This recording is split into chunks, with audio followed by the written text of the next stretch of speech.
একই বক্তব্য সবসময় একজনের মুখে মানানসই হয় না। আল্লামা মামুনুল হক সাহেবের মুখে একসময় এই সমস্ত বক্তব্যগুলো খুব বেশি মানাতো।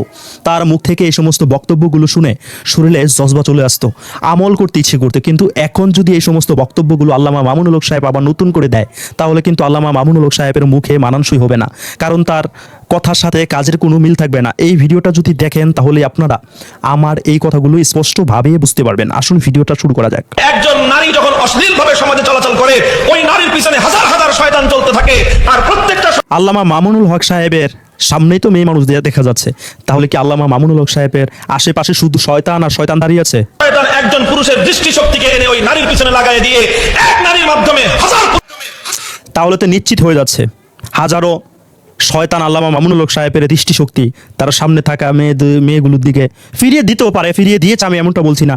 তবে অন্য ফটোতে তো আমরা ভিডিও মধ্যে দেখেছি আল্লামা মামুনুল হক সাহেব মেয়ে মানুষের দিকে ডগ ডগ করে তাকিয়েছিল, পুরুষের চরিত্রকে ধ্বংস করে দেয়। এই কথাটা কিন্তু একদম ঠিক কথা বলেছে। এই জন্য আজকে বাংলাদেশের বিপর্যয়, আজ বাংলাদেশ লজ্জিত, আজকে বাংলাদেশ, গোটা বাংলাদেশের মানুষের মান সম্মান। দেখুন প্রাণপ্রিয় ভাই ও বন্ধুরা, আমাকে বকাবাদ্য দিবেন না। দেখুন এই ভিডিওটার মধ্যে দেখুন আল্লামা মামুনুল হক সাহেবের চেহারাটা কত সুন্দর দেখা যাচ্ছে, আর বর্তমানেরটা দেখুন। সেই সময়ের জজবা আমল আর বর্তমান সময়ের জজবা আমল কি এক সমান হলো? উনার মতো একজন বড় মাপের আলেম যখন এই সমস্ত বক্তব্যগুলো দেয়, আর তার সামনে যখন বেপরদাশীল নারীদেরকে দেখা যায়, তখন আমাদের দুঃখে কলিজাটা ফেটে যায়। কেন দুনিয়ার ক্ষমতা পাওয়ার জন্য কেন এমনটা করতে হবে? এই দৃশ্যগুলো আমাদের কলিজার মধ্যে আঘাত করে। আমরা চাই না এত বড় মাপের একজন আলেম, কওমি অঙ্গনের একজন সূর্য সন্তান এমনভাবে দুনিয়াতে জীবনযাপন করুক। আমরা চাই ঘরের সন্তান ঘরে ফিরে আসুক, তওবা করুক, ফিরে চলে আসুক, জামাশিবি নামক সেই সংগঠন থেকে ফিরে আসুক। মানুষের ভুল ত্রুটি হতেই পারে, দুনিয়াতে জীবনযাপন করতে গেলে এমন ঘটনা মাঝে মাঝে ঘটে যায়। তবে তওবা করলে, এই বিষয়গুলো স্পষ্ট করলে, আপনাকে আবারও সবাই মাথায় করে নিয়ে নাচবে, কওমি অঙ্গনের সবাই। এখন যেভাবে দলে দলে ভাগ হয়ে যাচ্ছে আপনার ভালোবাসা নিয়ে, আপনার সম্মান নিয়ে, মানুষের ভিতরে ত্রুটি শুরু হয়ে গিয়েছে।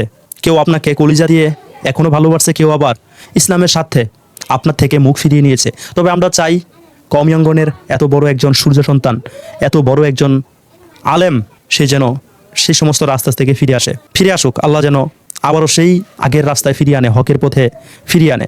দল অনেক বড় হোক, প্রচারণা বেড়ে যাক, সংগঠনের মধ্যে লোকজন এসে জড়িত হোক, আমরা তো আছি। যদি আবারও আগের অবস্থানে আসে, আমরা আগে যেভাবে ভালোবেসেছি, যেভাবে আল্লামা মামুনুল হক সাহেবকে নিয়ে গর্ব করেছি, ঠিক একইভাবে আল্লামা মামুনুল হক সাহেবকে নিয়ে আমরা গর্ব করব। আমরা চাই আল্লামা মামুনুল হক সাহেব সেই সমস্ত রাস্তা থেকে আবারও ফিরে আসুক, জামাতে ইসলাম নামক সেই ফেতনাবাজি সংগঠন থেকে ফিরে আসুক।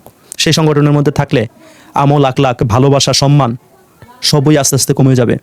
আমজনতার সম্মান, ভালোবাসা, ধর্মপ্রিয় মুসলমানদের ভালোবাসা আস্তে আস্তে কমে যাবে। জামা শিবির কিন্তু কোনো ইসলামিক সংগঠন না, কিন্তু আল্লামা মামুনুল হক সাহেব একজন বিজ্ঞ আলেম হিসাবে সেই জামা শিবির নামক সংগঠনটা আল্লামা মামুনুল হক সাহেবের সাথে মানানসই নয়। যদিও আল্লামা মামুনুল হক সাহেবের সংগঠন আলাদা, খেলাফত মজলিস, কিন্তু 11 দলীয় সেই সমঝোতার জোটের মধ্যে কিন্তু আছে। এই যে পদ্মার বরখেলাপগুলো করছে, অন্তত পদ্মার যে বরখেলাপ হচ্ছে সেই সমস্ত জায়গাগুলো থেকে নিজেকে সরিয়ে রাখা, সেভ করে রাখা, মেয়ে মানুষের দিকে এইভাবে তাকিয়ে না থাকা, এগুলো ক্যামেরায় রেকর্ড হয়ে যায়। আমরা চাই ঘরের সন্তান ঘরেই ফিরে আসুক।